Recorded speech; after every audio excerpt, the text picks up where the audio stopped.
नमस्कार दोस्तों, स्वागत है आपका स्टडी फॉर सिविल सर्विसेज में। लक्ष्मीकांत की पॉलिटी बुक का हम चैप्टर 1 और 2 ऑलरेडी कवर कर चुके हैं। पूरा डिटेल में एक एक चीज मैं समझा चुका हूं उसमें। ये चैप्टर 3 है लक्ष्मीकांत पॉलिटी बुक का, और ये पॉलिटी इंडियन के लिए मैं कंप्लीट पूरी लक्ष्मीकांत करूंगा। यूपीपीएससी और यूपीएससी के 2018 के टारगेट के लिए है ये। देखिए, यूपीपीएससी जो 2018 का ओनली यूपीपीएससी वाला है, जो आप उसको प्लेलिस्ट ज्वाइन कर लीजिएगा। उसमें जितने भी यूपीपीएससी 2018 के लिए इंपॉर्टेंट चीज़ें हैं वो सब मैं इसमें अपलोड करता जाऊंगा। और दूसरी बात एक ये है इसमें कि इसको 2 पार्ट में मैंने बनाया है। इसकी पीडीएफ्स तो आपको जो पेड वाले लोग हैं टेलीग्राम में उन्हीं को मिलेगी, लेकिन जितने भी हमारे वीडियोज़ हैं वो सब फ्री रहेंगे, जो मैं पहले भी बोल चुका हूँ। तो चलिए इसमें पहला पार्ट इसका स्टार्ट करते हैं, चैप्टर 3 का। देखिए, सबसे इंपॉर्टेंट पहले समरी बता देता हूँ मैं आपको। जब इंडियन कॉन्स्टिट्यूशन बनाया गया था तो वैसे तो इसमें कई सारे 60 कंट्रीज से भी ज़्यादा देशों से वहाँ के कॉन्स्टिट्यूशन को पढ़ के समझ के प्रोविज़न लिए गए। मतलब काफ़ी ज़्यादा चीज़ें बोरो की गई हैं कई सारे देशों के कॉन्स्टिट्यूशन या संविधान से, प्लस जो इंडिया में हिस्टोरिकल डेवलपमेंट हुआ था, गवर्नमेंट ऑफ इंडिया एक्ट 1935 वाला था, उसके 250 प्रोविज़न लिए गए। करीबन 250 प्रोविज़न कॉन्स्टिट्यूशन ऑफ इंडिया को बनाने में। ठीक है, तो सबसे जो बड़ा पार्ट है अगर कहीं से अगर लिया गया है तो वो है गवर्नमेंट ऑफ इंडिया एक्ट 1935 से। अब इसमें देखिए, आप ये एक तरह से बोल सकते हैं कि ये बोरोड कॉन्स्टिट्यूशन है, लेकिन इंडिया के जो कॉन्स्टिट्यूशनल मेकर थे वो बहुत ही ज़्यादा स्मार्ट थे। उन्होंने वहाँ के कॉन्स्टिट्यूशन को समझा और उसको इंडिया में कैसे इम्प्लीमेंट करेंगे, इंडिया की इतनी बड़ी ज्योग्राफी को देखते हुए, वास्ट ज्योग्राफी को देखते हुए, प्लस इंडिया की इतनी बड़ी जनसंख्या को देखते हुए, और इंडिया में इतने सारे रिलीजन है, इतनी डाइवर्सिटी है, वो सब कुछ इंडिया में कैसे करेंगे उस हिसाब से किया है। तो इन्होंने अडॉप्ट जरूर किया है, बोरो जरूर किया है हर जगह से, लेकिन उसको इंडिया में कैसे, इंडिया के लिए वो इम्पोर्टेंट क्या चीज़ होगी उसमें बाकायदा चेंजेस किए हैं। मतलब अपने टर्म्स में चीज़ों को बोरो किया है। जैसे आप सेकुलरिज्म की बात करें तो वेस्ट में जो होता है वहाँ पे निगेटिव कॉन्सेप्ट ऑफ सेकुलरिज्म चलता है। मतलब कि स्टेट और रिलीजन दोनों अलग अलग हैं, पूरी तरह से वो सेपरेट हैं, एक दूसरे में कोई इंटरफेयर नहीं करता है। लेकिन इंडिया में सेकुलरिज्म तो अडॉप्ट किया है, लेकिन वो इंडियन कॉन्टेक्स्ट में कैसा होगा उस हिसाब से किया है, क्योंकि इंडिया में बहुत सारे रिलीजन है। तो इंडियन स्टेट का कोई ऑफिशियल रिलीजन नहीं है, लेकिन इंडिया कई सारे रिलीजन को, मतलब जितने भी रिलीजन है हमारे, उनको प्रॉपर डेवलपमेंट हो ये सब देखता रहता है। इसीलिए बीच बीच में स्टेट इंटरफेयर भी करता है कई बार, जो जितने भी रिलीजन्स हैं इंडिया में। दूसरी बात और अगर आप समझें, इंडिया में जैसे जो ब्रिटिश कॉन्स्टिट्यूशन है वहाँ से पार्लियामेंट्री सिस्टम लिया गया है। मतलब कि जो एग्जीक्यूटिव है और लेजिस्लेचर है, मतलब जो एक इम्प्लीमेंट कराती है लॉ को और एक जो लॉ को बनाती है, ये दोनों, देखिए पार्लियामेंट का मतलब होता है कि ये दोनों आपस में कोऑपरेट करते हैं, कोऑर्डिनेट करते हैं, और एग्जीक्यूटिव जो है वो लेजिस्लेचर को रिस्पॉन्सिबल होती है, और बल्कि जो उसकी लेजिटिमेट अथॉरिटी है वो लेजिस्लेटर से ही लेती है वो।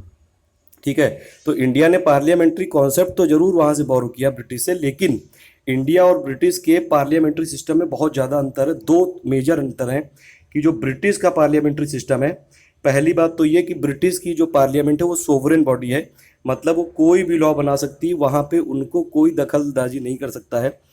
लेकिन इंडिया की जो पार्लियामेंट है वो सोवरेन बॉडी नहीं है, क्योंकि अगर मान लीजिए कोई ऐसा लॉ बना दिया जो सुप्रीम कोर्ट का जो बेसिक स्ट्रक्चर अगर उसके खिलाफ चला गया, यानी कि जो कॉन्स्टिट्यूशन ऑफ इंडिया का बेसिक स्ट्रक्चर है उसके खिलाफ अगर चला गया और ये ज्यूडिशरी को लग गया, क्योंकि इंडिया में ज्यूडिशरी यानी कि सुप्रीम कोर्ट ही फाइनल इंटरप्रेटर है, तो यहाँ पे इंटरप्रिटेशंस चलती हैं।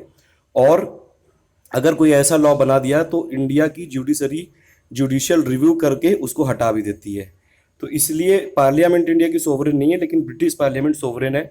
दूसरी बात यह कि जो ब्रिटिश पार्लियामेंट अगर आप देखें तो वहाँ पे जो हेड ऑफ स्टेट होता है वो वहाँ पे हेरिडेटरी होता है, मतलब जो राजा हैं उन्हीं के जो भी, जैसे उनके जो भी आने वाली जनरेशन है वही बनेंगे जो वहाँ का राष्ट्रपति है, यानी कि जो हेड ऑफ स्टेट है।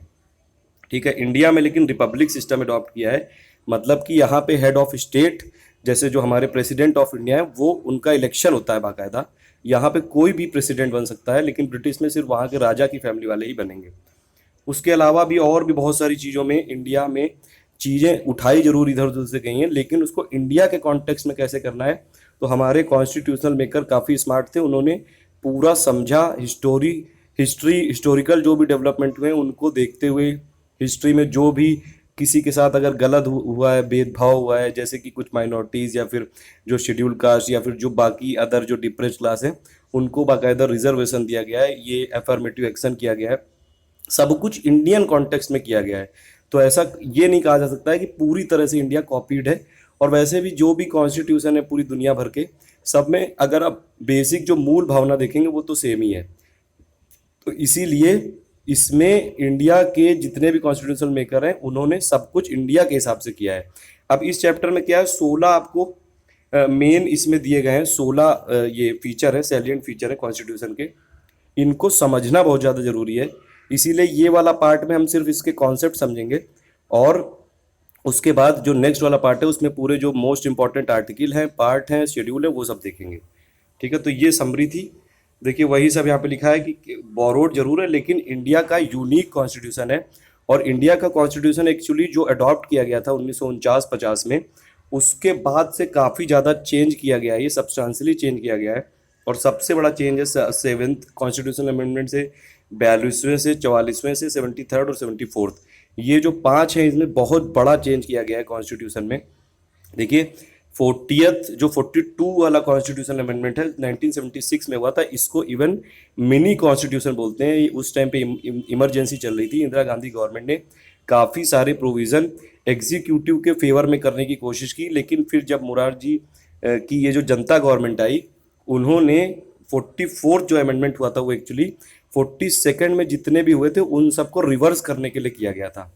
तो 42nd वाला जो कॉन्स्टिट्यूशन अमेंडमेंट है उसको मिनी कॉन्स्टिट्यूशन बोलते हैं। देखिए इसमें मैं आपको फैक्ट भी बता रहा हूँ और कॉन्सेप्ट भी, क्योंकि स्टेट पीसेस में अब फैक्ट्स भी आएंगे, कॉन्सेप्ट भी आएंगे, यूपीएससी में भी फैक्ट्स और कॉन्सेप्ट दोनों आते हैं। तो यूपीएससी प्लस जितने भी स्टेट पीसेस हैं सभी के लिए ये वीडियो इंपॉर्टेंट हो सकता है। ठीक है, उसके बाद देखिए ये पहले ये था कि बेसिक जब तक ये केशव नंदा भारती केस नहीं आया था तब तक कुछ भी चेंज कर दिया जाता था, लेकिन 1973 में जब केशव नंदा भारती केस आया तो उसमें ये सुप्रीम कोर्ट ने ये बता दिया कि देखिए ऐसा है कि पार्लियामेंट की पावर तो है कॉन्स्टिट्यूशन में कुछ भी चेंज करने की, लेकिन वो जो संविधान की मूल भावना है उससे छेड़छाड़ नहीं होना चाहिए। यानी कि बेसिक स्ट्रक्चर जो कॉन्स्टिट्यूशन का है वो उसको आप चेंज नहीं कर सकते हो, चाहे आप कोई भी लॉ ला दो। और बेसिक स्ट्रक्चर क्या है ये बताएगी judiciary time to time interpret करके। इसीलिए आपने देखा होगा कई बार जो जजेस हैं, जो ज्यूडिशरी है इंडिया की, वो कुछ जैसे डिसीजन पहले लेते हैं फिर उसको पलट भी देते हैं। जैसे भी रिसेंटली वंदे मातरम वाला केस आप देख लीजिए कि वंदे मातरम में, या फिर जो ये राष्ट्रगान में जैसे एक जज ने दिया था कि हर इंडियन को खड़ा होना पड़ेगा, उस दूसरे ने बोला कि नहीं आपको देशभक्ति दिखाने के लिए खड़ा होने की ज़रूरत नहीं है, ऐसे स्टैंड अप होने की ज़रूरत नहीं है। तो इसीलिए जुडिशरी अपने आप को बार बार, मान लीजिए अगर उनसे कोई गलती हो जाती है या फिर वो अपने आप को भी अपडेट करते रहते हैं, और ये बेसिक स्ट्रक्चर को फाइनली इंटरप्रेट करता है इंडिया का जुडिशरी। सबसे पहला जो इंडिया का सैलिएंट फीचर है कॉन्स्टिट्यूशन का वो है लेंथीएस्ट रिटन कॉन्स्टिट्यूशन है ये। देखिए कॉन्स्टिट्यूशन दो टाइप के होते हैं, या तो रिटन होगा और या फिर अनरिटन होगा। रिटन वाला अगर आप समझें तो रिटन जैसे होता है ये अमेरिका में जो रिटन कॉन्स्टिट्यूशन है, और अनरिटन वाला सबसे बड़ा एग्जाम्पल है ब्रिटिश का जो कॉन्स्टिट्यूशन है। इंडिया का कॉन्स्टिट्यूशन रिटन कॉन्स्टिट्यूशन है और ये लेंथीएस्ट है, सबसे बड़ा ये रिटन कॉन्स्टिट्यूशन है इंडिया का कॉन्स्टिट्यूशन। स्टार्टिंग में इसमें थे 395 आर्टिकल, 22 पार्ट, 8 शेड्यूल थे, लेकिन अब ये हो गए करीबन 465 आर्टिकल हो गए हैं। एग्जैक्ट नंबर चेंज होता रहता है क्योंकि लॉ बनते रहते हैं कई बार, और उसमें कॉन्स्टिट्यूशनल अमेंडमेंट भी होते रहते हैं, तो इसीलिए एग्जैक्ट नंबर कोई ऐसा नहीं पूछेगा एग्जैक्टली ये क्या है। लेकिन ये 25 पार्ट हो गए हैं, लेकिन इनकी नंबरिंग आज भी 22 ही है, ये आप याद रखिएगा। एक पार्ट को हटा दिया गया था और 4 पार्ट ऐड कर दिए गए थे इसमें, और 8 शेड्यूल से अब हो गए हैं 12 शेड्यूल। ठीक है, तो ओवरऑल अगर आप देखें तो करीबन 20 आर्टिकल और एक पार्ट को डिलीट किया गया था अभी तक 2013 तक करीबन, और 85 article, 4 part 4A, 9A, 9B और 14A, और 4 शेड्यूल 9, 10, 11, 12 को जोड़ा गया है। देखिए ये इसलिए भी ज़्यादा इतना बड़ा इस कॉन्स्टिट्यूशन अपना इंडिया का इसलिए है क्योंकि इसमें जो गवर्नेंस है, मतलब कैसे गवर्नेंस की जाएगी, उसके फंडामेंटल प्रिंसिपल भी हैं और पूरे डिटेल्ड एडमिनिस्ट्रेटिव प्रोविजंस भी हैं। देखिए जो इंडिया का कॉन्स्टिट्यूशन बनाया था वो ज़्यादातर सभी लॉयर लोगों ने बनाया था, लॉयर उस टाइम पे थे, ज़्यादातर जितने भी नेता थे उन्होंने इस हिसाब से बनाया है कि एक एक चीज़ की गवर्नेंस कैसे होगा, गवर्नमेंट कैसे चलेगी, लेजिस्लेटिव की क्या पावर है, एग्जीक्यूटिव की क्या पावर है, जुडिशरी की ये सब चीज़ें क्या क्या चीज़ें हैं, ये सब कुछ एक एक चीज़ कॉन्स्टिट्यूशन ऑफ इंडिया में डिफाइन करने की कोशिश की गई है। इवन कई सारे ऐसे प्रोविज़न भी किए गए हैं जो जैसे मॉडर्न डेमोक्रेसी में छोड़ दिए जाते हैं कि आप बाद में अपने आप इंटरप्रेट कर लेना, वो सब भी इंडिया में किए गए हैं, इंडिया के कॉन्स्टिट्यूशन में। तो यही सब यहाँ पे लिखा हुआ है, देखिए। ठीक है, तो कोई ऐसा दुनिया भर में कोई ऐसा कॉन्स्टिट्यूशन नहीं है जिसमें इतने ज़्यादा आर्टिकल हैं। अमेरिकन में भी अगर आप देखें तो इतने ज़्यादा 17 के करीब आर्टिकल हैं, और बाकी सब में भी इंडिया मतलब लेंथीएस्ट रिटेन कॉन्स्टिट्यूशन है, ये दो वर्ड आप याद रखिएगा। और इंडिया का कॉन्स्टिट्यूशन इतना बड़ा क्यों है, इतना जो एलिफेंटाइन साइज का है, उसके लिए 4 फैक्टर हैं। सबसे इंपॉर्टेंट फैक्टर है जोग्राफिकल फैक्टर। इंडिया इतनी बड़ी कंट्री है, इतनी ज़्यादा डाइवर्सिटी है यहाँ पे, इतने ज़्यादा रिलीजन है, इतनी ज़्यादा भाषाएं हैं, तो उन सबको देखते हुए हिस्टोरिकल फैक्टर, क्योंकि हिस्टोरी में कई सारे लोगों के साथ गलत हुआ, जो हिस्टोरिकल डेवलपमेंट हुआ 1935 वाला एक्ट है उससे करीबन 250 प्रोविजन लिए गए। सिंगल कॉन्स्टिट्यूशन है इंडिया का सेंट्रल स्टेट के लिए except Jammu and Kashmir. Jammu and Kashmir का 370 वाला जो पावर है उसके तहत एक अलग कॉन्स्टिट्यूशन है, और उनका ये अलग है, इसीलिए एक्सेप्शन है वो, ये हम देखेंगे अलग वाले वीडियो में। जम्मू कश्मीर के बारे में सब कुछ समझेंगे, अभी थर्ड चैप्टर देख रहे हैं तो पूरा लाइन वाइज देखेंगे। और सबसे इंपॉर्टेंट बात, जो लीगल ल्यूमिनरीज थी, मतलब उस टाइम पे ज़्यादातर लॉयर्स ने बनाया, इसीलिए ये एक क्रिटिसिज्म भी है कॉन्स्टिट्यूशन का कि आप लोगों ने ऐसा कॉन्स्टिट्यूशन बना दिया है कि जनरल नॉर्मल आदमी की भाषा, नॉर्मल आदमी को तो समझ ही नहीं आ पाता है। तो ये जो कॉन्स्टिट्यूशन है लेंथीएस्ट क्यों है, क्योंकि इसमें फंडामेंटल प्रिंसिपल भी हैं गवर्नेंस के, जो गवर्नमेंट के 3 ब्रांच हैं, एग्जीक्यूटिव, लेजिस्लेचर, जुडिशरी, वो भी हैं, और डिटेल्ड एडमिनिस्ट्रेटिव प्रोविजन भी हैं। ठीक है, ये सब चीज़ें हैं। दूसरा जो फीचर है, बहुत सारे सोर्सेज से लिया गया है इंडिया का कॉन्स्टिट्यूशन। देखिए, अब इसमें जो इंपॉर्टेंट बात याद रखने वाली है, जो एग्जाम में पूछी जा सकती है, वो मैंने यहाँ पे हर ये नंबर के बाद एक एक चीज़ें कुछ हाईलाइट करके रखा हुआ, वो आप, वो कीवर्ड है वो आपको रटे होने चाहिए, एकदम समझे होने चाहिए, एक एक चीज़ क्लियर होनी चाहिए। नहीं कुछ अगर क्लियर हुआ तो कमेंट में करके बताइएगा, मैं आपको बता दूंगा फिर। देखिए, ये बहुत सारे सोर्सेज से लिया गया है। सबसे बड़ा जो सोर्स था, जो स्ट्रक्चरल पार्ट है कॉन्स्टिट्यूशन ऑफ इंडिया का, वो लिया गया है गवर्नमेंट ऑफ इंडिया एक्ट 1935 से। पॉलिटिकल पार्ट जो लिया गया है, हमारा पूरा गवर्नेंस का सिस्टम, कैसे गवर्नेंस होगी, पार्लियामेंट्री सिस्टम और ये सब, ये लिया गया है ब्रिटिश कॉन्स्टिट्यूशन से। फिलोसफिकल पार्ट जो है हमारा, वो है फंडामेंटल राइट और डीपीएसपी। देखिए, डीपीएसपी क्या है, ये फंडामेंटल प्रिंसिपल बताता है गवर्नेंस के। हालांकि जो डीपीएसपी है, directive principle of state policy है, वो ये जस्टिसिएबल नहीं है, मतलब उसको इन्फोर्स नहीं कराया जा सकता है। फंडामेंटल राइट को इन्फोर्स कराया जा सकता है। तो फिलोसफिकल पार्ट का मतलब है फंडामेंटल राइट और डीपीएसपी। और ये इसमें जितने भी इंडियन कॉन्स्ट्रक्ट के लिए, कॉन्टेक्स्ट के लिए जितने मॉडिफिकेशन करने हैं, वो सब अडॉप्ट करने के बाद ही लिए गए हैं। ठीक है, तो यही सब इसमें लिखा हुआ है, ये सब चीज़ें मैं अभी आपको बता चुका हूँ। कई सारे प्रोविज़न हमने बहुत सारे देशों से लिए हैं, लेकिन उसको इंडिया में कैसे आप इम्प्लीमेंट करेंगे, इंडियन कॉन्टेक्स्ट में, इंडिया में कैसे वो एकदम 100% या फिर मतलब ज़्यादा इफेक्टिव होकर रिजल्ट देगा, वो सब चीज़ें सूटेबिलिटी देखी गई है। फिर तीसरा जो इंपॉर्टेंट फैक्टर है कि रिजिडिटी और फ्लेक्सिबिलिटी का ब्लेंडिंग है यहाँ पे। मतलब कि देखिए, एक होता है कॉन्स्टिट्यूशन जो बहुत ज़्यादा रिजिड होता है, जैसे अमेरिका का जो कॉन्स्टिट्यूशन है बहुत रिजिड है। वहाँ पे अगर आपको कॉन्स्टिट्यूशन का कोई चीज़ अमेंडमेंट करनी है तो बहुत ज़्यादा वहाँ पे रिजिड प्रोसेस है, इतना आसान नहीं होता है।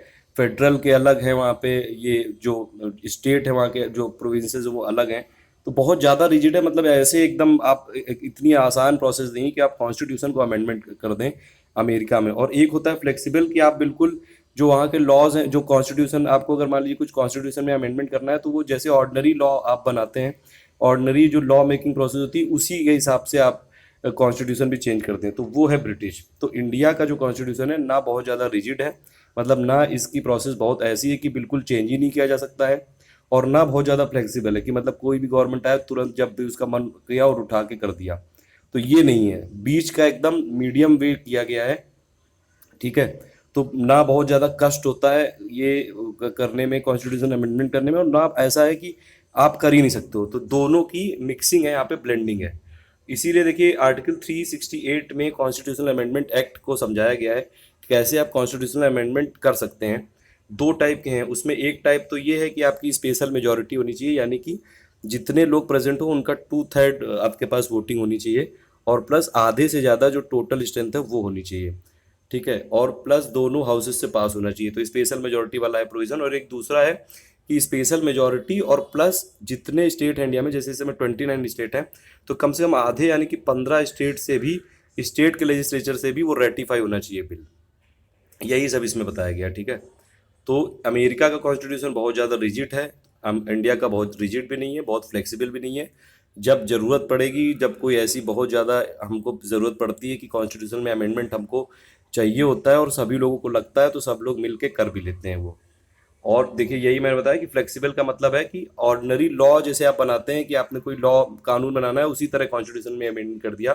ब्रिटिश में ऐसा ही होता है, ब्रिटिश की इसलिए पार्लियामेंट भी सोवरेन है, कुछ भी कर सकते हैं वो लोग, उन पे इतना ज़्यादा जुडिशियल रिव्यू वहाँ पे नहीं चलता है जैसे इंडिया में होता है। तो कॉन्स्टिट्यूशन जो इंडिया का है वो नीदर रिजिड है नॉर फ्लेक्सिबल है, बट ये सिंथेसिस है दोनों की, ये सब बता चुका हूँ। 368 में दो टाइप के प्रोविज़न है, एक होता है कि आप स्पेशल मेजोरिटी से कर दो, और दूसरा होता है कि आप special majority of parliament plus ratification of half of the total state, जितने इंडिया में 29 है 15 का आपको रेटिफिकेशन चाहिए होता है। इसके अलावा भी कुछ ऐसे प्रोविज़न है कॉन्स्टिट्यूशन ऑफ इंडिया में कि जिनको आप आर्टिकल 368 के अलावा भी अमेंड कर सकते हो। मतलब कॉन्स्टिट्यूशनल अमेंडमेंट तीन टाइप से हो सकता है, दो टाइप से हो सकता है 368 के तहत, और कुछ ऐसे प्रोविज़न है जिनको आप नॉर्मली भी कर सकते हो, सिंपल मेजोरिटी से भी, ठीक है। तो पूरी यहाँ पे मिक्सिंग की गई है, सब ज़रूरतों को ध्यान में रखते हुए ये सब चीज़ें प्रोविज़न यहाँ पे कलेक्ट किए गए हैं।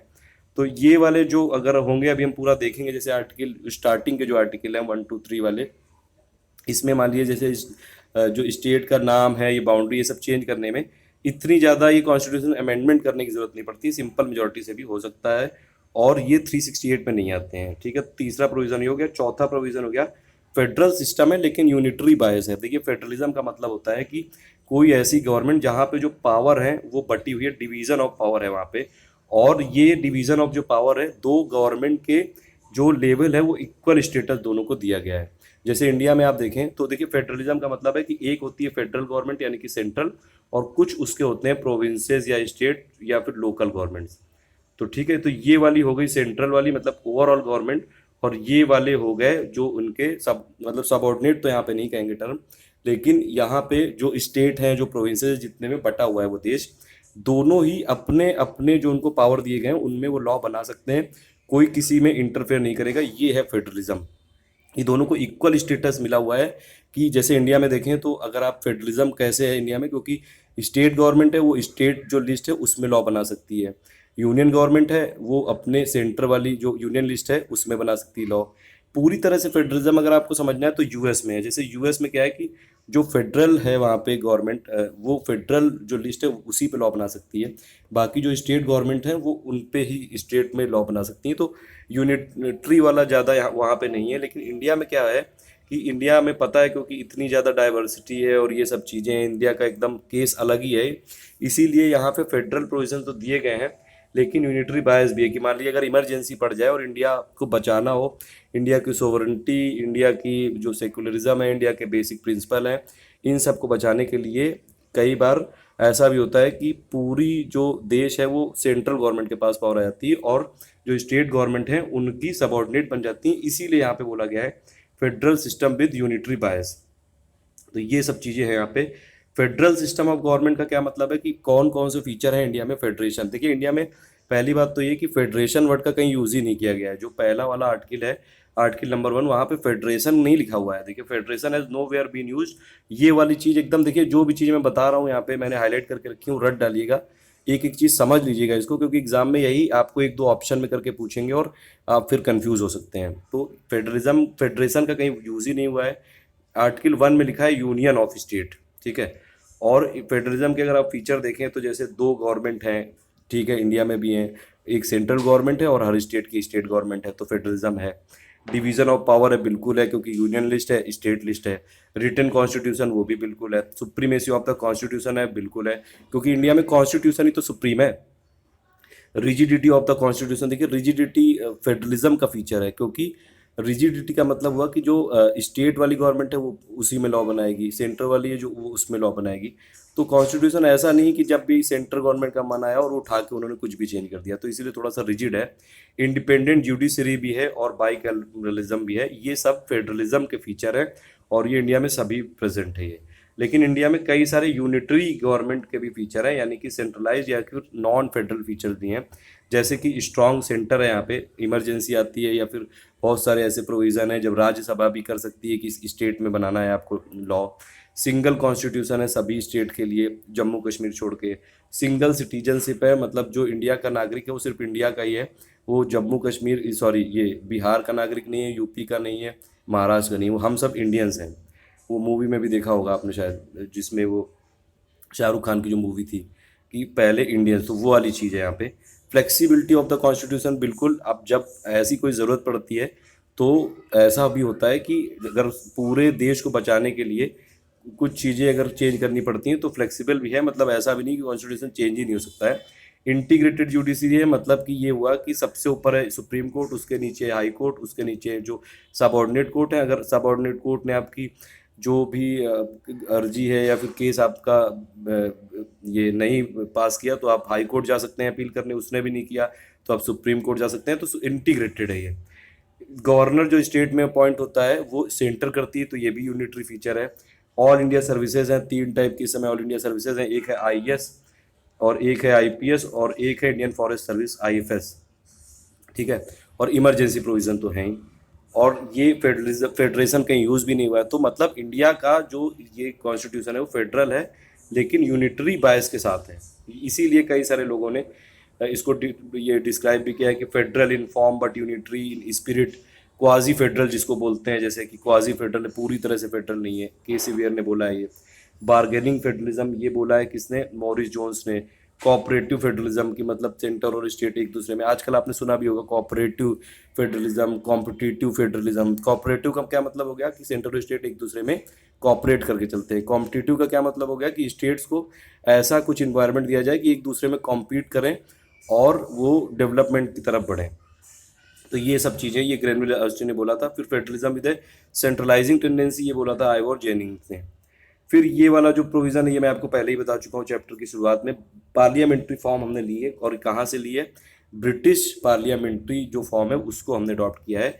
इसका मतलब है कि जो एग्जीक्यूटिव ब्रांच है, जो एग्जीक्यूटिव है मतलब जो लॉ को इम्प्लीमेंट करते हैं, वो अपनी लेजिटिमेसी यानी कि डेमोक्रेटिक लेजिटिमेसी वो कहाँ से ये लाती है, वो लेजिस्लेटिव ब्रांच से ही लाती है, और वो पूरी तरह से पार्लियामेंट के लिए अकाउंटेबल भी है। मतलब कि यहाँ पे जो है ये देखिए, पार्लियामेंट्री सिस्टम और प्रेसिडेंशियल सिस्टम दोनों में डिफरेंस है। पार्लियामेंट्री सिस्टम का क्या मतलब है कि ये कोऑपरेशन और कोऑर्डिनेशन दोनों, लेजिस्लेटिव और ये एग्जीक्यूटिव ऑर्गन दोनों के बीच में कोऑपरेशन होना चाहिए, एक साथ मिल के काम करें, कोऑर्डिनेट होकर काम करें। तो ये हो गया पार्लियामेंट्री सिस्टम।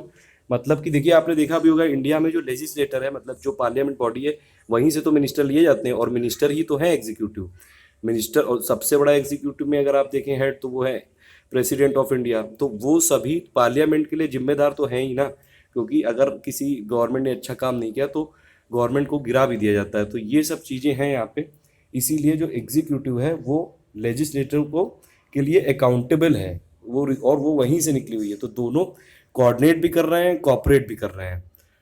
प्रेसिडेंशियल सिस्टम में क्या होता है कि वो बेस होता है कि सेपरेशन ऑफ पावर की, मतलब एग्जीक्यूटिव अलग है और आपका जो ये लेजिस्लेटर है ये अलग है, ठीक है। तो ये दोनों आप याद रखिएगा इसमें। जो कॉन्स्टिट्यूशन ऑफ इंडिया है ये ब्रिटिश पार्लियामेंट्री सिस्टम है, ये अमेरिकन प्रेसिडेंशियल सिस्टम हमने यहाँ पे अडॉप्ट नहीं किया है।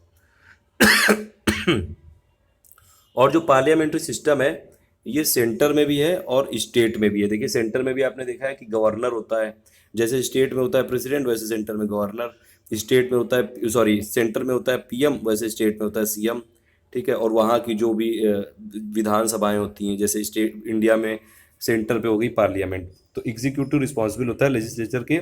Indian parliamentary system British parliamentary system से कैसे अलग है, 2 फैक्टर मैं स्टार्टिंग में ही बता चुका हूँ कि इंडिया का जो पार्लियामेंट्री सिस्टम है वो सोवरेन नहीं है, ब्रिटिश का है। और इंडिया का जो ये जैसे ये हेड ऑफ स्टेट होता है वो इलेक्टेड होता है, ठीक है, लेकिन वहाँ पे हेरिडेटरी होता है। तो इसीलिए दोनों अलग हैं ये। इंडिया के जो सिस्टम है इसीलिए इसको प्राइम मिनिस्ट्रियल गवर्नमेंट भी बोलते हैं, क्योंकि प्राइम मिनिस्टर का बहुत मेजर रोल होता है। इसलिए ये कुछ प्रोविज़न दिए गए हैं, फीचर दिए गए हैं एक्चुअली पार्लियामेंट्री गवर्नमेंट होने के। जैसे इंडिया में नॉमिनल एग्जीक्यूटिव या रियल एग्जीक्यूटिव। नॉमिनल कौन सा है? वो है हेड ऑफ स्टेट यानी कि प्रेसिडेंट ऑफ इंडिया। रियल कौन है? वो है prime minister of India. Majority party rule है, ये भी पार्लियामेंट का फीचर है। Collective responsibility of executive to the legislature, ये भी है। जो भी मिनिस्टर है वो तो लेजिस्लेचर से ही निकले हुए हैं ना। पार्लियामेंट यानी कि राज्यसभा और लोकसभा के लोग तो बनते हैं मिनिस्टर, ठीक है। जो लीडरशिप होती है पीएम की, और डिसॉल्व भी हो जाता है। तो ये सब हो गया पार्लियामेंट्री सिस्टम। फिर नेक्स्ट है कि पार्लियामेंट्री सोवरेंटी और जुडिशियल सुप्रीमेसी, इसका भी एक सिंथेसिस है यहाँ पे, ठीक है। पार्लियामेंट्री सोवरेंटी का मतलब हो गया जैसे ब्रिटिश का जो पार्लियामेंट्री सोवरेंटी है कि वहाँ पे पार्लियामेंट चाहे तो कुछ भी वहाँ पे लॉ अमेंड कर सकती है, कॉन्स्टिट्यूशन को अमेंड कर सकती है। वहाँ पे पार्लियामेंट सुप्रीम है, पार्लियामेंट सोवरेन है, उसके ऊपर कुछ नहीं है। उसको कोई भी ऐसा नहीं डिक्टेट कर सकता है कि नहीं आपका लॉ गलत है। जुडिशियल सुप्रीमेसी हो गया कि मतलब जैसे अमेरिका में सिस्टम हो गया, अमेरिका की जो जुडिशरी है वो इंडिया से ज़्यादा स्ट्रांग है। और इसीलिए जो अमेरिका की जो ये आप देखें तो जुडिशियल जो रिव्यू पावर है सुप्रीम कोर्ट की, जो अमेरिका का सुप्रीम कोर्ट है, वो इंडिया का जो जुडिशियल रिव्यू पावर है उससे ज़्यादा है, ठीक है। तो जुडिशियल सुप्रीमेसी का एक्सट्रीम एग्जाम्पल हो गया यूएस, और पार्लियामेंट्री ये सोवरेंटी का एग्जाम्पल हो गया ब्रिटिश। यानी कि ब्रिटिश में पार्लियामेंट सोवरेन है और अमेरिका में जुडिशरी जो है वहाँ पे सुप्रीम है। लेकिन इंडिया में ऐसा नहीं है, दोनों की सिंथेसिस है। इंडिया में देखिए जुडिशरी भी पार्लियामेंट्री लॉ को नल एंड वाइड कर सकती है। जैसे अभी आपने देखा होगा एनजेएसी आया था, ठीक है। तो ऐसा नहीं कि पार्लियामेंट कोई भी लॉ बना देगी और वो अगर जैसे कुछ कॉन्स्टिट्यूशन के बेसिक प्रोविजन को भी अगर वो नहीं फॉलो कर रहा है तो जुडिशरी होने नहीं देगी, उसमें जुडिशियल रिव्यू हो जाता है। और एनजेएसी को इसलिए ख़त्म कर दिया गया था।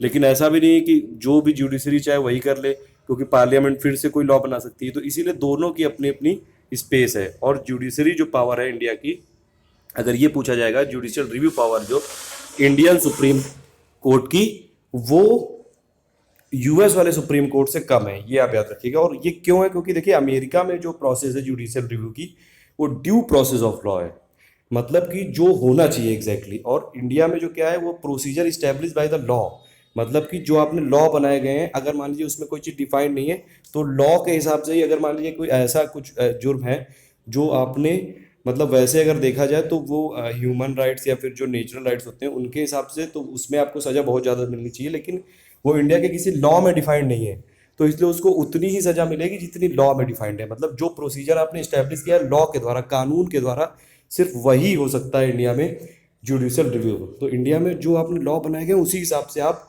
काम करेंगे, ये मतलब है कुल मिला के। तो ये जो डॉक्ट्रीन है सोवरेंटी ऑफ पार्लियामेंट, ये ब्रिटिश से एसोसिएटेड है, और जुडिशियल सुप्रीमेसी ये है अमेरिकन सुप्रीम कोर्ट से। इन दोनों के बीच की प्रोसेस है यहाँ पे इंडिया में, ठीक है। तो due process of law America की है, और अगर आप देखें procedure establish by the law, ये जापान से लिया गया फीचर, वैसे ये इंडिया के आर्टिकल 21 में है। तो इसीलिए दोनों का सिंथेसिस दिया गया है यहाँ पे। मतलब इंडिया के जो कॉन्स्टिट्यूशन मेकर है उन्होंने हर चीज़ न्यूट्रल रखी, किसी को भी पूरी तरह से ऐसा नहीं बना दिया कि वो सबसे ज़्यादा पावरफुल है। सबके पास अपनी अपनी पावर है, चेक्स एंड बैलेंस है, कि अगर लेजिस्लेचर कुछ गलत करेगी तो जुडिशरी आ जाएगी, जुडिशरी कुछ गलत करेगी तो लेजिस्लेचर आ जाएगी, एग्जीक्यूटिव कुछ गलत करेगी तो लेजिस्लेचर आ जाएगी। तो ऐसे ही जो तीन ऑर्गन्स हैं इंडिया के गवर्नमेंट के, वो तीनों में आपस में चेक्स एंड बैलेंसेस रहते हैं, और ये एक दूसरे पे चेक्स रख सकते हैं कि कोई भी गलत ना करे, और कोई भी एकदम से सुप्रीम नहीं है। सुप्रीम है हमारा कॉन्स्टिट्यूशन ऑफ इंडिया, ठीक है। और वैसे अगर आप देखें तो मतलब इसको इंटरप्रेट कौन करता है कॉन्स्टिट्यूशन ऑफ इंडिया को? तो जुडिशरी। तो एक तरह से इनडायरेक्ट वे में कह सकते हैं कि जुडिशरी की थोड़ी पावर कुछ मामलों में शायद ज़्यादा हो सकती हैं, लेकिन जो सुप्रीम है हमारा वो है कॉन्स्टिट्यूशन ऑफ इंडिया। अगर कभी ये पूछा जाएगा तो कॉन्स्टिट्यूशन ऑफ इंडिया सुप्रीम है, लेकिन गार्जियन कौन है कॉन्स्टिट्यूशन ऑफ इंडिया का? वो है सुप्रीम कोर्ट। और लॉ को इंटरप्रेट फाइनली कौन करता है? वो भी सुप्रीम कोर्ट करता है। बेसिक स्ट्रक्चर को डिफाइन कौन करता है? वो भी सुप्रीम कोर्ट ही करता है। और वो अगर मान लीजिए उनसे भी कोई गलती हो गई तो उस अपनी गलती को भी सुधारता है सुप्रीम कोर्ट ही, ठीक है। ये वाले प्रोविजन बहुत इंपॉर्टेंट थे यहाँ तक। अब है 7 प्रोविजन है इंटीग्रेटेड और इंडिपेंडेंट है। इंटीग्रेटेड का मतलब मैंने बता दिया आपको। इंटीग्रेटेड है कि मतलब सबसे पहले सब ऑर्डिनेट कोर्ट में आपने अपील की, खारिज हो गई, आप जा सकते हैं हाई कोर्ट में। हाई कोर्ट में भी मान लीजिए आपका नहीं बनी बात तो आप जा सकते हैं सुप्रीम कोर्ट में, मतलब आप टॉप तक जा सकते हैं बिल्कुल, ठीक है। और ये हो गया इंटीग्रेटेड। और इंडिपेंडेंट का मतलब ये है कि जुडिशरी इन लोगों पे, लेजिस्लेचर और एग्जीक्यूटिव की दया दृष्टि पे नहीं डिपेंडेंट है। इनका एक फिक्स्ड टेन्यूर होता है, ठीक है। इनको ऐसे कोई भी मंत्री जैसे लेजिस्लेचर या फिर ये एग्जीक्यूटिव नहीं निकाल सकते हैं जुडिशरी को, ठीक है। उसके अलावा इनकी फिक्स सैलरी होती है, जो इनकी सैलरी है वो कंसोलिडेटेड फंड ऑफ इंडिया में चार्ज की जाती है। तो इसीलिए कुछ इनको ऐसे दिए गए, इसीलिए तो आपने देखा है ना कि इंडिया में जो जैसे सुप्रीम कोर्ट है, वो कई बार जो इंडिया के प्राइम मिनिस्टर हैं या फिर मिनिस्टर हैं या फिर जितने भी इंडिया के एग्जीक्यूटिव, इनको खिलाफ भी कई बार डिसीजन होते हैं और लेजिस्लेचर के भी खिलाफ होते हैं। वरना अगर इनको इंडिपेंडेंट ही नहीं किया गया होता तो ये लोग कभी भी ऐसे किसी लॉ को नल एंड वॉइड कर ही नहीं पाते, क्योंकि उनको ये डर लगा रहता हमेशा कि अगर उन लोगों ने लॉ को किसी को ऐसे रिजेक्ट कर दिया तो लेजिस्लेचर उनके खिलाफ कुछ एक्शन ले सकती है। तो इसीलिए इसको इंडिपेंडेंट भी रखा गया है और इंटीग्रेटेड भी है, ठीक है। यही यहाँ पे देखिए लिखा हुआ है, सिंगल सिस्टम है कोर्ट का सेंटर और स्टेट के लॉज के इम्प्लीमेंट कराने के लिए, इन्फोर्स कराने के लिए। सुप्रीम कोर्ट जो है वो हाईएस्ट कोर्ट ऑफ अपील है। सुप्रीम कोर्ट है गारंटर ऑफ फंडामेंटल राइट। देखिए फंडामेंटल राइट अगर किसी का वायलेट हुआ है तो वो डायरेक्टली सुप्रीम कोर्ट में भी जा सकता है। फंडामेंटल राइट जस्टिसएबल भी है, इसका मतलब है कि आप फंडामेंटल राइट को इन्फोर्स कराने के लिए सुप्रीम कोर्ट में जा सकते हैं। फंडामेंटल राइट को देखिए अगर आपका वायलेट हुआ है तो 32 आर्टिकल के तहत ये भी एक फंडामेंटल राइट है कि आप सुप्रीम कोर्ट जा सकते हैं। और सुप्रीम कोर्ट 5 तरीके की रिट इशू कर देता है उसमें, ठीक है। अगर आप चाहें तो मतलब हाई कोर्ट भी जा सकते हैं, उसके लिए आर्टिकल 226 है, उस वो भी करेगा, आपका जो फंडामेंटल राइट्स है उनको इन्फोर्स कराएगा। लेकिन सुप्रीम कोर्ट जाने का हक ये भी आपका एक फंडामेंटल राइट है और सुप्रीम कोर्ट को करना ही होगा। हाई कोर्ट का ऐसा कुछ मैंडेटरी नहीं है। और हाई कोर्ट की हाँ ये जरूर है कि उनके पास पावर जरूर ज़्यादा है थोड़ी सी सुप्रीम कोर्ट से, वो और भी अगर आपके लॉ वायलेट हो रहे हैं, जो भी आपके राइट्स हैं, तो भी उसको इन्फोर्स करा सकती है। तो ये वाली चीज़ याद रखिएगा, इसमें इंडिपेंडेंट प्रोविज़न है, सब मैंने बता दिया आपको, ठीक है। इंडिपेंडेंट वही है, सिक्योरिटी ऑफ टेन्यूर ऑफ जजेस है, फिक्स्ड सर्विस कंडीशन है, और जो उनके सैलरी है वो कंसोलिडेटेड फंड ऑफ इंडिया पे चार्ज होती है। उसके अलावा उनके जो कंडक्ट होते हैं उन पे डिस्कशन नहीं हो सकता है। उनकी जो रिटायरमेंट के बाद प्रैक्टिस पे बैन होता है, हालांकि उसमें भी कुछ कुछ एक्सेप्शन है, जैसे कि चीफ जस्टिस ऑफ इंडिया थे अभी थोड़े दिन पहले, उनको शायद गवर्नर बना दिया गया था। तो कुछ कुछ चीज़ें एक्सेप्शनल या फिर विवादास्पद जरूर हो जाती हैं। उसके अलावा अगर किसी ने कंटेम्प्ट किया है जुडिशरी का तो उसको भी ये पनिश कर सकते हैं जुडिशरी। सेपरेशन पूरा है जुडिशरी का एग्जीक्यूटिव से, ये सब चीज़ें। फिर है फंडामेंटल राइट्स, हमारा 8th फीचर जो है ये बहुत इंपॉर्टेंट है, पार्ट 3 में है ये, ठीक है। और इसमें अगर आप देखें तो ओरिजिनली 7 फंडामेंटल राइट्स थे जो मूल अधिकार हैं हमारे, अभी हो गए 6, क्योंकि एक जो राइट है राइट टू प्रॉपर्टी उसको हटा दिया गया था, ठीक है। राइट टू प्रॉपर्टी को हटा दिया गया था और वो हटाया गया था आपका ये 44th कॉन्स्टिट्यूशनल अमेंडमेंट से हटाया गया था। राइट टू प्रॉपर्टी ये लिखा हुआ है, ठीक है। 1978 में हुआ था 44th कॉन्स्टिट्यूशनल अमेंडमेंट, और तब से लेके जो राइट टू प्रॉपर्टी है वो एक लीगल राइट है, और वो आर्टिकल 300A में डिफाइंड है पार्ट 12 में। तो इस समय हमारे जो बेसिक फंडामेंटल राइट्स हैं वो 6 हैं, उनमें बहुत सारे इंक्लूडेड है, मतलब एक एक राइट में, जैसे राइट टू इक्वलिटी उसमें बहुत सारे राइट हैं, 3-4 राइट हैं, फिर उसमें राइट टू फ्रीडम है, उसमें राइट्स हैं। तो बेसिक जो राइट्स हैं फंडामेंटल वो 6 हैं इस समय। जस्टिसएबल है, मैंने अभी आपको बताया कि अगर इसमें आपको कोई फंडामेंटल राइट वायलेट हुआ है तो आप इन्फोर्स कराने के लिए डायरेक्टली सुप्रीम कोर्ट में जा सकते हैं आर्टिकल 32 के तहत, या फिर आप हाई कोर्ट में भी जा सकते हैं। और सुप्रीम कोर्ट में जाने का भी आपका फंडामेंटल राइट है, सुप्रीम कोर्ट इसको रिफ्यूज़ नहीं कर सकता है। सुप्रीम कोर्ट 5 रिट हैं उनको इशू करेगा, वो हम डिस्कस करेंगे आगे। फंडामेंटल राइट जो हैं वो पॉलिटिकल डेमोक्रेसी को प्रमोट करते हैं, ये आप याद रखिएगा, ठीक है।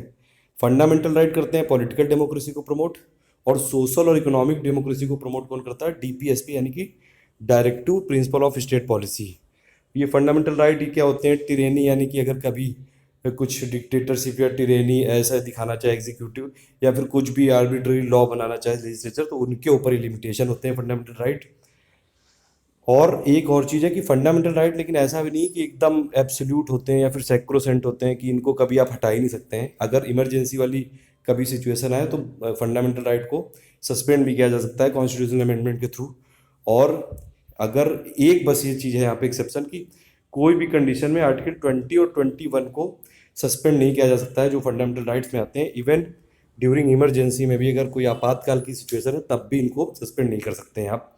अभी एक लेटेस्ट न्यूज़ आई थी, राइट टू प्राइवेसी यानी कि निजता का अधिकार। अब देखिए उसमें कई लोग ये कंफ्यूज है कि ये तो एक और फंडामेंटल राइट जुड़ गया, ये एक और नहीं जुड़ा है, ये आर्टिकल 21 में जुड़ा है। जो आर्टिकल 21 है right to life and personal liberty, उसको इतना ज़्यादा सुप्रीम कोर्ट ने इंटरप्रेट किया है, और उसको आगे आने वाले टाइम में मतलब कि आपके खाने का राइट भी उसमें आ जाता है, आपको स्वच्छ हवा मिलनी चाहिए उसका भी राइट आ जाता है उसमें, स्वच्छ पानी मिलना चाहिए वो भी राइट आ जाता है। तो ये जो राइट टू प्राइवेसी है ये इंटीग्रल पार्ट है right to life and personal liberty का। यानी कि राइट टू प्राइवेसी अगर पूछा जाएगा तो वो किस आर्टिकल के अंडर में आएगा, वो आएगा right article 21, right to life and personal liberty में आएगा। वो कोई अलग से फंडामेंटल राइट नहीं, जो बेसिक फंडामेंटल राइट है वो 6 ही है, ठीक है। वो 14 से लेके पूरा 32 तक डिफाइंड है। राइट टू एजुकेशन एक काफ़ी इंपॉर्टेंट राइट है, आर्टिकल 21A में ही डिफाइंड है। 2 अप्रैल 2010 में ये हुआ आया था राइट। देखिए 6 से 14 साल तक के जो बच्चे हैं उनको एलिमेंट्री एजुकेशन का अधिकार है, ये उनका फंडामेंटल राइट है, और ये अगर वायोलेट हो तो इसको इन्फोर्स भी कराया जा सकता है। तो ये है आर्टिकल 21A में, right of children to free and compulsory education 6 से 14 साल तक के बच्चों के लिए। अब देखिए इससे पहले भी डीपीएसपी में भी डिफाइंड था, क्योंकि ये तो इस समय जो प्रेजेंट स्टेटस ये है कि अगर 0 से 6 साल तक के जो बच्चे हैं उनका एजुकेशन के लिए और ये सब पालन पोषण के लिए वो आते हैं डीपीएसपी में, ठीक है। और जो 6 से 14 साल तक के बच्चे हैं उनका ये फंडामेंटल राइट है कि उनको एलिमेंट्री एजुकेशन दी जाए। उसके बाद देखिए पार्ट 3 में ये पूरा डिफाइन किया गया फंडामेंटल राइट पे। हम वैसे भी पूरा चैप्टर पढ़ेंगे, एक एक चीज़ें डिटेल में समझेंगे, अभी आप देख लीजिए बस ये। सबसे पहला राइट टू इक्वलिटी। अब देखिए इसमें भी कुछ ट्रिक आप चाहें तो बना के याद कर सकते हैं कि अगर सबसे पहले कि लोगों को इक्वल होना चाहिए, जब वो इक्वल होंगे तभी फिर वो फ्रीडम मांगेंगे, स्वतंत्रता, मतलब वो कहेंगे कि उनको फ्रीडम होनी चाहिए सब चीज़ करने की। जब फ्रीडम मांगेंगे तो कुछ लोग एक्सप्लॉइट करेंगे, तो इसलिए फिर राइट अगेंस्ट एक्सप्लॉइटेशन होना चाहिए। फिर एक्सप्लॉइट करके कुछ लोग रिलीजन धर्म की तरफ भागेंगे, तो ये right to freedom of religion होना चाहिए। उसके बाद फिर जब धर्म की तरफ मांगेंगे तो कुछ लोग कल्चरल और एजुकेशन राइट भी मांगेंगे, तो वो ये हो गया। Finally right to constitutional remedies हो गया आर्टिकल 32 में। इसके साथ आप लोग इसीलिए एक बार लक्ष्मीकांत की बुक जरूर पढ़ लीजिएगा, क्योंकि एक बार आप रीडिंग करेंगे और फिर ये वाला वीडियो देखेंगे, वैसे मैंने वहाँ से ज़्यादा चीज़ें कवर की हैं, लेकिन फिर आपका पूरी बॉन्डिंग बन जाएगी और पूरा समझ में आ जाएगी चीज़ें। तो ये आप देख लीजिए 6 राइट है मेनली, और ये लिमिटेशन है टायरनी ऑफ एग्जीक्यूटिव और आर्बिट्ररी जो लॉज हैं लेजिस्लेचर के, जस्टिसेबल है, मतलब कि आप इन्फोर्स करा सकते हैं। जिसका भी राइट अगर वायलेट हुआ है ये 6 रिट्स के थ्रू, 5 रिट्स होती हैं, हैबियस कॉर्पस है, मैंडेमस है, प्रोहिबिशन है, सेट्यूरी है, कोवर्टो, ये रिट्स हम अगले वीडियो में डिस्कस करेंगे, ठीक है। और ये फंडामेंटल राइट्स लेकिन एब्सोल्यूट नहीं है, ये याद रखिएगा। जो जो चीज़ें यहाँ पे मैंने मार्क की हुई है ना हाईलाइट करके, ये एकदम आपको समझ में आनी चाहिए और पता भी होनी चाहिए। यही वाले कई बार प्रोविज़न एग्जाम में उठा के 2-3 स्टेटमेंट में दे देते हैं, फिर आपसे पूछते हैं कौन सा सही कौन सा गलत। कोई भी जो फंडामेंटल राइट है सस्पेंड किया जाता है एक्सेप्ट आर्टिकल 20 और आर्टिकल 21, ये आप याद रखिएगा। ये देखिए फुल लिस्ट दी है एक्चुअली मैंने यहाँ पे 14 से लेकर 32 तक दिए थे ये पूरे फंडामेंटल राइट्स की लिस्ट, लेकिन शायद इसका टेक्स्ट वाला पूरा ठीक से क्लियर नहीं हो पाया है। आप एक बार देख लीजिए 14, मतलब ये वैसे भी हम फंडामेंटल राइट में फिर से देखेंगे। 14 का मतलब होता है इक्वालिटी बिफोर लॉ, ठीक है। 15 का मतलब होता है कि डिस्क्रिमिनेशन, प्रोहिबिशन ऑफ डिस्क्रिमिनेशन किसी भी ग्राउंड पे। उसके बाद ये इक्वालिटी ऑफ अपॉर्चुनिटी होता है कि सभी को जॉब्स इक्वल होगी, हालांकि सब में कुछ कुछ एक्सेप्शन भी हैं। 17 मतलब कि एबॉलिशन ऑफ अनटचेबिलिटी है, अनटचेबिलिटी नहीं रहेगी अब। बाकी यही सब है, एक बार देख लीजिए इसको पूरा, आपको 32 तक रटे होनी चाहिए। फिर 9 जो मेन इंपॉर्टेंट साइलेंट फीचर है वो है डीपीएसपी, यानी कि directive principle of state policy. इसका मतलब होता है कि इसमें कुछ ऐसे प्रिंसिपल दिए गए हैं जो कि एक देश का गवर्नेंस चलाने के लिए फंडामेंटल हैं। बेसिक जो सिद्धांत हैं गवर्नेंस चलाने के लिए, ठीक है, वो होते हैं, वो दिए गए हैं directive principle of state policy में। लेकिन ये भी जस्टिसेबल नहीं है, ये सोशल और इकोनॉमिक डेमोक्रेसी को प्रमोट करते हैं। ये जस्टिसेबल नहीं है, मतलब आप इनको इन्फोर्स नहीं करा सकते हैं। एक वेलफेयर स्टेट को बनाने के लिए डीपीएसपी में पूरे प्रिंसिपल डिफाइन किए गए हैं। 3 टाइप के इसमें होते हैं, एक गांधीयन होता है, एक सोशलिस्टिक होता है, सोशलिस्ट होता है, और एक लिबरल होते हैं। वो सब भी हम देखेंगे डीपीएसपी वाले चैप्टर में। इसको बोला था नोवेल फीचर है बी.आर. अम्बेडकर जी ने। तो क्वेश्चन ये भी आ सकता है कभी कि डीपीएसपी को नोवेल फीचर किसने बोला है, वो बी.आर. अम्बेडकर जी ने बोला है। और इसमें गवर्नमेंट की जो मोरल ड्यूटीज़ हैं वो बताई गई हैं। ये बताया गया कि गवर्नमेंट को इस हिसाब से गवर्नेंस करनी चाहिए, और क्या क्या ड्यूटी मोरल जो है वो गवर्नमेंट की है, वो जो गवर्नमेंट को ज़रूर निभानी चाहिए, वो सब इसमें डिफाइन की गई हैं। ये सब मैं बता चुका हूँ। सोशलिस्ट है, गांधीयन, लिबरल, इंटरव्यू 3 टाइप की हैं। और जो डीपीएसपी है वो सोशल और इकोनॉमिक डेमोक्रेसी को प्रमोट करते हैं। वेलफेयर स्टेट की बात करते हैं, नॉन जस्टिसेबल हैं, फंडामेंटल है गवर्नेंस में। और ये गवर्नमेंट या स्टेट की ड्यूटी है कि जितने भी प्रिंसिपल हैं उनको, जब वो लॉ बनाए, कोई कानून बनाए, तो उन सब प्रिंसिपल को ध्यान में रखा जाए। ठीक है, ये मतलब हालांकि मोरल ऑब्लिगेशन जरूर गवर्नमेंट पे करते हैं, लेकिन जो रियल फोर्स होती है वो तो पॉलिटिकल होती है, जो उस टाइम की पब्लिक ओपिनियन होता है। सुप्रीम कोर्ट ने मिनर्वा मिल्स केस में बोला था कि ये दोनों ही मतलब एक बेड रॉक है, जो कॉन्स्टिट्यूशन है वो पूरे इनके बैलेंस पे टिका हुआ है। फिर 10th है फंडामेंटल ड्यूटीज़। देखिए, फंडामेंटल ड्यूटीज़ ये जब ओरिजिनल कॉन्स्टिट्यूशन बना था तब नहीं थी उसमें। तो आपसे कभी क्वेश्चन पूछा जाए कि जबकि fundamental duties during the time of 1950s were how much, ऐसे करके कुछ भी पूछ सकते हैं ये, तो वो आपका ऑप्शन गलत होगा। फंडामेंटल ड्यूटीज़ आई हैं 42nd अमेंडमेंट, जो कॉन्स्टिट्यूशनल अमेंडमेंट हुआ था 1976 में, उसमें इंट्रोड्यूस की गई थी। देखिए 42nd जो अमेंडमेंट है उसमें 4 चीज़ें आप याद कर लीजिए। ट्रिक, SSID, ठीक है, एस से हो गया सेकुलरिज्म, फिर सोशलिज्म, ठीक है, सेकुलर, सोशलिस्ट और इंटीग्रिटी और ड्यूटी, ये 4 टर्म इंट्रोड्यूस किए गए थे।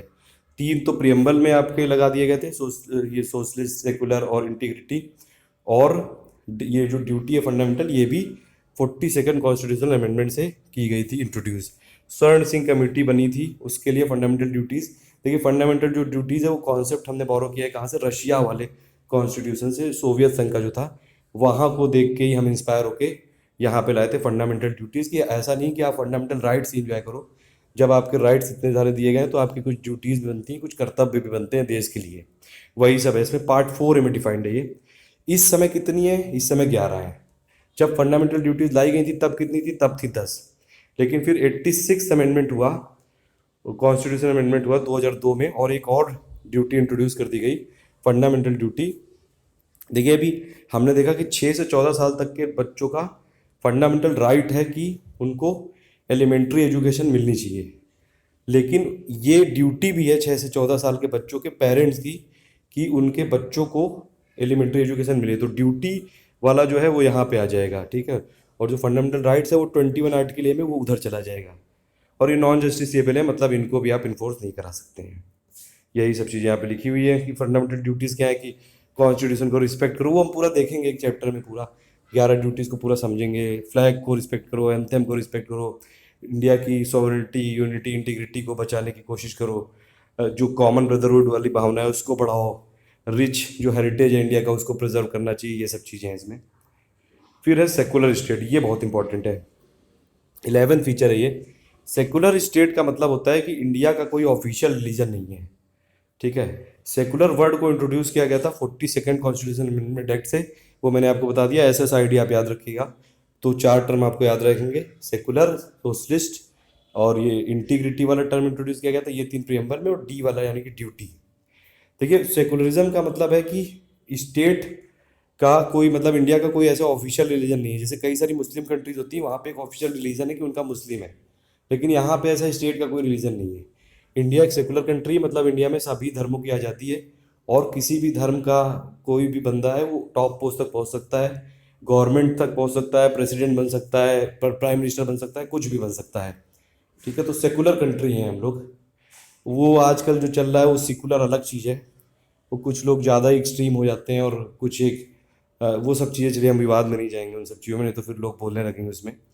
देखिए वेस्ट में क्या होता है, वहाँ पे निगेटिव कॉन्सेप्ट है सेकुलरिज्म का, ही मैंने स्टार्टिंग में बताया था, मतलब कि कंप्लीट सेपरेशन है रिलीजन और स्टेट में, कि ना रिलीजन जो वहाँ पे है स्टेट में इंटरफेयर करता है और ना ही स्टेट रिलीजन में। लेकिन इंडिया में ऐसा नहीं है, इंडिया में पॉजिटिव कॉन्सेप्ट है। पॉजिटिव का मतलब ये हुआ कि इंडिया जितने भी रिलीजन है यहाँ पे सभी को पूरी बराबर रिस्पेक्ट देती है, इक्वल रिस्पेक्ट देती है। ऐसा नहीं कि किसी एक धर्म को ज़्यादा ये लोग सपोर्ट करें, मतलब हिंदू, मुस्लिम, सिख, ईसाई, इंडिया की कॉन्स्टिट्यूशन के हिसाब से सभी बराबर हैं यहाँ पे, ठीक है। और प्लस जितने भी रिलीजन है सबको बराबर तरह का प्रोटेक्शन मिले। इसीलिए कई बार ऐसा भी होता है कि स्टेट थोड़ा बहुत इंटरफेयर भी करता है। तो giving equal respect to all religions and protecting all religions equally, ये दोनों मेन फीचर हैं सेकुलरिज्म ऑफ इंडिया के। ये सब मैं बता चुका हूँ कि देखिए अब तक सेकुलरिज्म कैसे ये इंश्योर होता है। देखिए ये 42nd अमेंडमेंट एक्ट से तो ये वर्ड इंट्रोड्यूस कर दिया गया था। उसके अलावा प्रियम्बल में लिखा हुआ है कि जितने भी सिटीजन इंडिया के उनको लिबर्टी है, वो कोई भी बिलीफ, कोई भी फेथ वर्शिप, मतलब आप चाहें तो अपना धर्म चेंज कर लें, सबकी पूरी लिबर्टी है। कोई ऐसा रूल नहीं कि आपको इन सब के लिए बाध्य कर दे कि नहीं आप ये वाला धर्म नहीं करोगे, वो वाला धर्म नहीं करोगे, सब कर सकते हो आप। उसके अलावा आर्टिकल 14 में, 15 में, जगह जगह पे कई जगह सेकुलरिज्म की भावना का जिक्र किया गया है। और पूरा ये जितने भी ज़्यादातर आर्टिकल्स हैं फंडामेंटल राइट्स वाले, उससे भी ये प्रूव होती है। आर्टिकल 25 में, 26 में, 27 में, मतलब जो कई सारे रिलीजन्स हैं उनको भी बहुत सारे राइट्स दिए गए हैं कि आप कोई भी एजुकेशनल जो इंस्टीट्यूट है वो अगर सरकार की तरफ से हो रहा है तो वहाँ पे कोई ऐसा नहीं आप एक धर्म को नहीं प्रमोट करेंगे, कोई रिलीजियस इंस्ट्रक्शन नहीं देंगे। ये सब कुछ हम देखेंगे एक एक करके फंडामेंटल राइट्स वाले चैप्टर में। तो वेस्टर्न कॉन्सेप्ट जो सेकुलरिज्म का याद समझ में आ गया, वो कंप्लीट सेपरेशन है रिलीजन यानी कि चर्च और स्टेट यानी कि पॉलिटिक्स का। इंडिया में ऐसा नहीं, इंडिया में पॉजिटिव कॉन्सेप्ट है, सबको हम इक्वल रिस्पेक्ट देते हैं और सबको प्रोटेक्ट करने के लिए प्रयास करते हैं।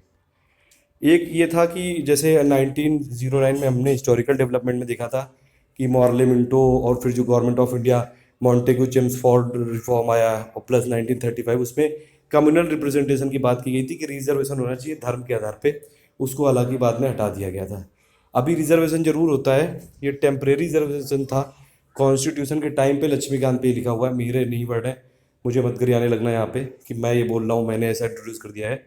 ये टेम्परेरी जो रिजर्वेशन है आज का सिस्टम, उसको टेम्परेरी ही बनाया गया था शुरू में कि इसको 10 साल में देखेंगे, लेकिन अगर नहीं आपको समझ में आया कि नहीं अभी जो सोशली बैकवर्ड कास्ट वाले हैं उनका उत्थान नहीं हो पाया है अभी तक, तो उसको कंटिन्यू करेंगे। लेकिन आज तक किसी भी पॉलिटिकल पार्टी की ऐसी हिम्मत नहीं हुई, क्योंकि सब इसी पे खेलते हैं कि इसको छेड़ाछाड़ी की जा सके या फिर कभी इसमें रिफॉर्म की बात की जा सके, या फिर जैसे ओबीसी में है वो क्रीमी लेयर वाला कॉन्सेप्ट आ गया है, तो एससी एसटी में भी कभी कोई एक ऐसा कमीशन बनाया जाए, कमेटी बनाया जाए कि वो रिव्यू करे कि कितना लोगों को बेनिफिट मिला है, किसको बेनिफिट मिला है। ठीक है, जो गरीब लोग हैं एससी एसटी, वो आज भी गरीब क्यों हैं, उनको बेनिफिट क्यों नहीं मिल पा रहा है, जबकि उन्हीं लोगों के लिए फाइनली किया गया था। जो कई सारे लोग अमीर हो गए हैं उनको कब निकाला जाएगा, कब कोई जाति के लोग मतलब अपने आप आके बोलेंगे कि ठीक है अब हम ये रिजर्वेशन हमको ज़रूरत नहीं है, या फिर कब ये पूरा जातिवाद सिस्टम ही ख़त्म कर दिया जाएगा। ये सब चीज़ें हैं इसमें। 12 फीचर है यूनिवर्सल एडल्ट फ्रेंचाइजी, यानी कि इंडिया में अगर आप 18 साल से ऊपर हो तो आप लोकसभा और स्टेट का असेंबली के लिए आप चुनाव में वोट कर सकते हो। पहले एज थी 21 साल, फिर 18 कर दिया गया था। मतलब आप ऐसा नहीं कि किसी कास्ट या रेस, रिलीजन या सेक्स या लिटरेसी की वजह से आपको वोट देने से कोई रोक देगा।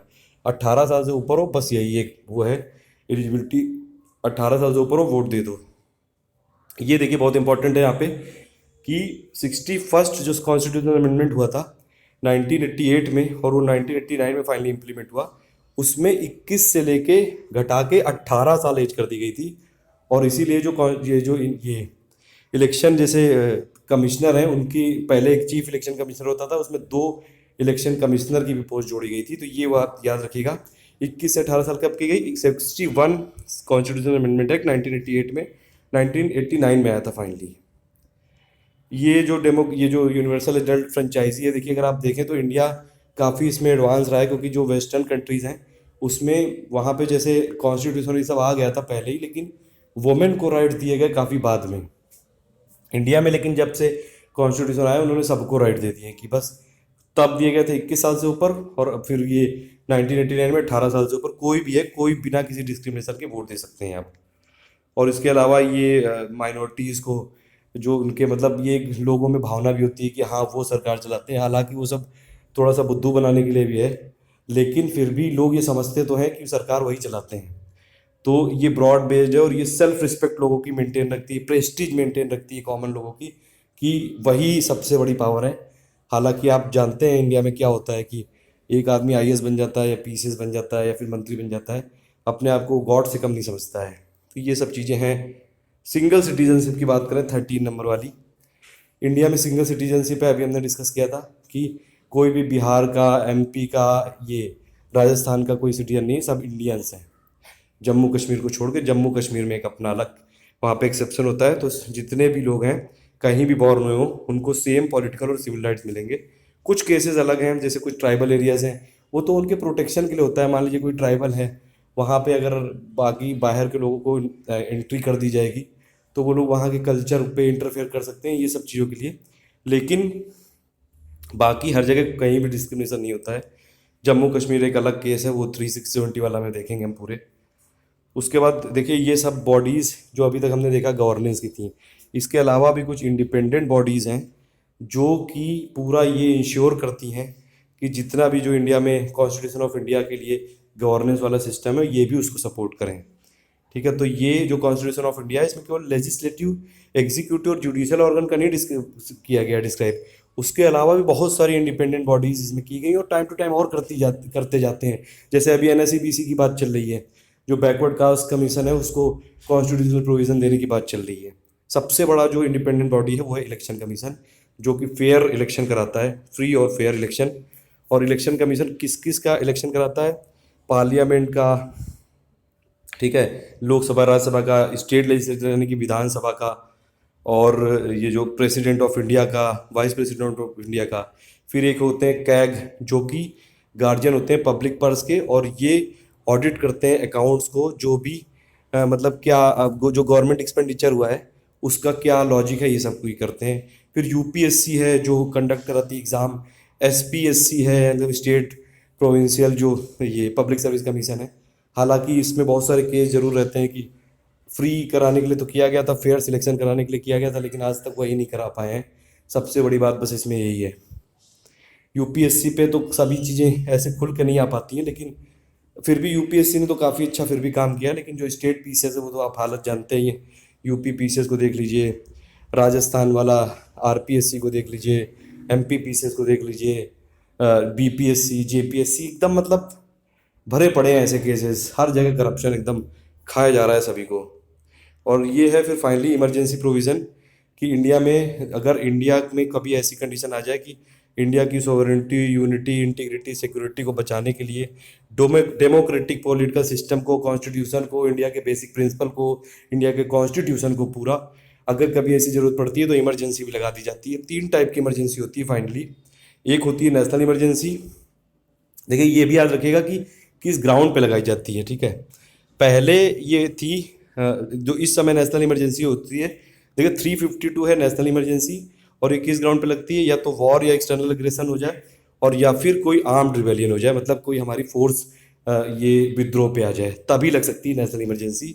हालांकि पहले एक इसमें टर्म था इंटरनल डिस्टर्बेंस, जिसको कि इंदिरा गांधी गवर्नमेंट ने मिसयूज़ किया था, और काफ़ी दिनों तक 1970s में जो ये लगा रखी थी इमरजेंसी। इसीलिए 44th अमेंडमेंट एक्ट में इस इंटरनल डिस्टर्बेंस को हटा के आर्म्ड रिवेलियन का किया गया था। मतलब इंटरनल डिस्टर्बेंस तो ये है कि कोई भी गवर्नमेंट आएगी कह देगी कि नहीं नहीं, ये अगर मान लीजिए कोई सेंटर की पावर अलग है, स्टेट की गवर्नमेंट अलग है, वो उसकी बात नहीं मान रहे हैं, तो कह देंगे नहीं इन्होंने तो इंटरनली डिस्टर्ब करके रखा है तो लगाओ यहाँ पे इमरजेंसी।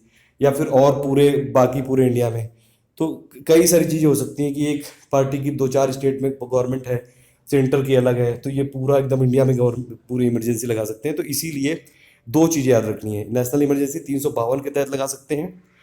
2 ग्राउंड हैं इसके, वॉर या एक्सटर्नल एग्रेशन और आर्म्ड रिबेलियन। स्टेट इमरजेंसी जिसको प्रेसिडेंट रूल बोलते हैं, वो भी उसका ग्राउंड है कि अगर आपका कॉन्स्टिट्यूशन जो मशीनरी है स्टेट में वो नहीं चल पा रही ठीक ढंग से, जो भी कॉन्स्टिट्यूशन के प्रोविजंस हैं उसके तहत लगा सकते हैं, वो है 356। और या फिर एक इसी का 356 में आप शफल कर दिए 6 और 5 को, तो 365 भी स्टेट इमरजेंसी में आता है कि अगर कोई स्टेट सेंटर के डायरेक्शन को कॉम्प्लाई नहीं कर पा रहा है तो वो हो गया, वो भी स्टेट इमरजेंसी में आएगा। फाइनेंशियल इमरजेंसी 360, अगर कभी फाइनेंशियल स्टेबिलिटी या क्रेडिट को कुछ थ्रेट हो उसके लिए लगाई जा सकती है, लेकिन आज तक लगी नहीं। खैर इस मामले में हम काफ़ी लगी रहे हैं।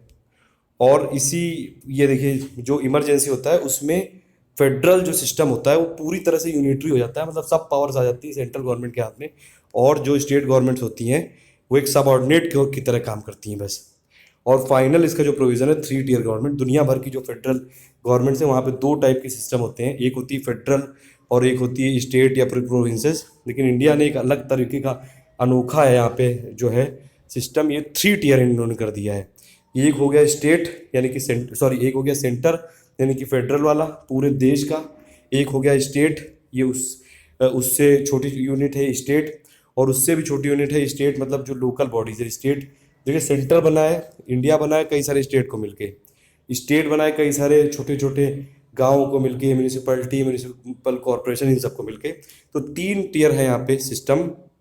73rd और 74th कॉन्स्टिट्यूशनल अमेंडमेंट से पंचायती राज इंस्टीट्यूशन प्लस म्यूनिसिपल जो गवर्नमेंट से आया था 1992 में, और तब से 3 टियर सिस्टम चल रहा है, 1992 में है ये सब हम देखेंगे। देखिए 73rd जो अमेंडमेंट है पार्ट 9 में है वो डिफाइंड, और शेड्यूल 11 इसके लिए इंट्रोड्यूस किया गया था। 74th है वो कॉन्स्टिट्यूशनल रिकॉग्निशन देता है म्यूनिसिपलिटीज़ को, अर्बन लोकल गवर्नमेंट को। देखिए एक है विलेज लोकल गवर्नमेंट यानी कि रूरल लोकल गवर्नमेंट, यानी कि जो PRIs होते हैं पंचायती राज इंस्टीट्यूशंस, और एक है अर्बन लोकल गवर्नमेंट।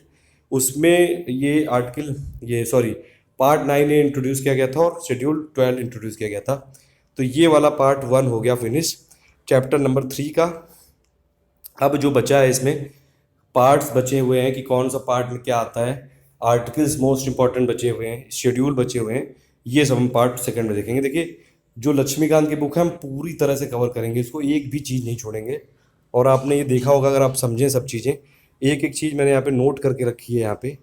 अगर आप चाहें तो ग्रुप हमारा ज्वाइन कर सकते हैं। ग्रुप ज्वाइन करना वो पेड है, लेकिन 13 महीने का ग्रुप है, 1 अक्टूबर से चालू हुआ है, अगले साल नवंबर तक चलेगा वो। कभी भी ज्वाइन करें, फीस उतनी ही लगेगी। उसमें सुपर ग्रुप का फीचर ये है कि आप कभी भी ज्वाइन करेंगे तो पुराने जितने भी PDFs हैं प्लस डेली जैसे मैं वो कुछ वॉइस रिकॉर्डिंग देता हूँ वो सब आपको एक्सेस हो जाएगा, क्योंकि वो टेलीग्राम में ग्रुप है, उससे सुपर ग्रुप। और ग्रुप ज्वाइन करने से फ़ायदे ये हैं कि आपको PDF मिल जाएगी, PDF का तुरंत मिल जाएगी। और प्लस जैसे अभी हमने कुछ मेंस के लिए कुछ क्वेश्चन दिए थे तो उसका आउटपुट देता हूँ मैं कि क्या आपके और अच्छे पॉइंट आप लिख सकते हैं, या फिर प्री के जो टेस्ट होते हैं महीने के 2 वो आपको PDF मिल जाएगी। और प्लस आपका पर्सनल कोई गाइडेंस होगा तो सबसे पहले प्रेफरेंस ग्रुप वालों को मिलेगी। हालांकि आप यूट्यूब में भी फॉलो कर सकते हैं।